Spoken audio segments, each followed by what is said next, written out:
Well, hey there, Facebook. This is Nicole Domeray in Houston, Texas, and I'm here to answer the question, do planks really work? And I will say personally that I have done them. I've been a part of challenges. You probably see them, right, on Facebook or anywhere at your gym all the time. So the question is, do planks really work? Please stick around. I'm going to talk about the benefits of planks, and thanks for being here. Okay, so I remember the first plank that I did was probably back in high school and it looked super easy. I'm like, I can do push-ups, why can't I do a plank? But what I learned really fast, hey there brat, was that planks take strength and endurance. And ever since that point, I also remember one of the best lessons I learned from my chiropractor was that it helps your back. I was in a car accident several years ago. I was actually 20 years old, and it was a pretty serious accident. And I had to go through therapy for months and months and months. And I dealt with sciatica. That's one of the leading issues of back pain for most Americans these days. And it's not a little pain, it's a bad pain. And sometimes it's all consuming and it keeps you from doing some of the things you love to do, but it also keeps you from doing normal things like sitting down or standing up for a long period of time, depending on where that nerve is being pressed. So I want to talk about planks because I think that planks, and I know for a fact that planks help with back pain. So I want to talk about just a few things that planks do for your body and how they can prevent back pain and start strengthening your core. One of the number one problems with back pain is people don't really know how to heal their back properly, and they immediately jump for things that may lead to problems in the future, like surgeries. Some people need surgeries, and that's important, and a doctor's going to be able to tell you what's best for you.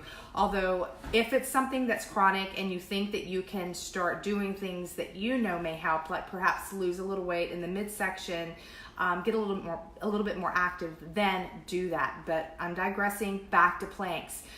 It helps with toning the belly area. Now, there is nothing more important than getting that core area really strong. But here's the thing that you have to remember. The best abs start in the kitchen. So nutrition is always going to be number one for actually getting a six-pack. In order to be able to tone that area, you can do it, but you're not going to get rid of the belly fat without good nutrition on top of it. But those muscles can get stronger, and you can get more strength and stamina. And when you have more strength and stamina in your core muscles in the stomach, especially the lower stomach muscles for women that's had babies, then that's going to take pressure off of your lower back. Another thing that it does is it strengthens the hamstrings in the position that you're in. When you get those hamstrings strong and those glute muscles strong, it immediately elongates those lumbars and takes the pressure off of those nerves that are being pressed. And, thus leads to less back pain. Another great thing is that it leads to flexibility. We want flexibility. How many times do you get up out of bed and you feel so just stiff in the back of the shoulders and the lower back and the back of the legs? If you do planks every day, you're going to stretch out the areas that gets a lot of less attention than most.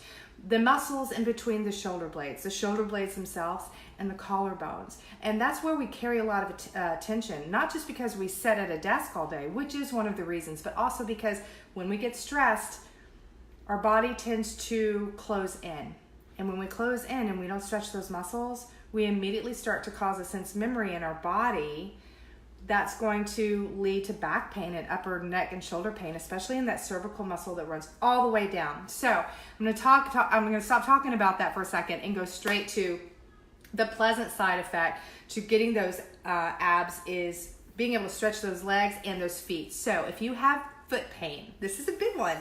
That's another thing that we never stretch. We don't stretch those shoulders and those in between those shoulder blades, but we also don't stretch out the arches of our feet or our toes.